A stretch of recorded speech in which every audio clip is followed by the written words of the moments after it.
Hello guys အခုရောက်ရှိနေတဲ့နေရာကတော့ဖတ်တရားဖြစ်ပါတယ်အားလုံးကိုကြိုဆိုပါတယ်လို့ဒီနေ့73ရက်နေ့စလူတွေအသွားလာများပြားပြီးတော့များပြားတဲ့မြင်ကွင်းလေးဖြစ်ပါတယ်မကြည့်ပါစပီဘုတ်တွေလည်းအကုန်လုံးပြစ်တဲ့နေရာပဲဖတ်တရား city ကအားလုံးကိုကြိုဆိုပါတယ်လို့ welcome ပါလို့ဖတ်တရားခုလက်ရှိကတော့ဒီမှာတကြံအဲ့တော့မကြသေးပါဘူးပေါ့နော်ဒီမှာဒီကတကြံဖတ်တရားတကြံကျတော့18 19ပါခုလက်ရှိ island သွားတဲ့လူကများပြားနေပါတယ်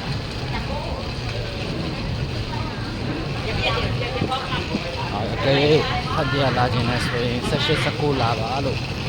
ကြိုဆိုပါတယ် welcome အဲ့ဒီချိုင်းဒီကတကြံဟုတ်ပါတယ်လို့အခုလက်ရှိကတော့ဒီကတကြံမဟုတ်သေးဘူးအခုဘန်ကောက်မှာပဲဘန်ကောက်တကြံစနေ73 74ပါဒီအားကျတော့18 19ပါလို့နော်မိတ်ဆွေ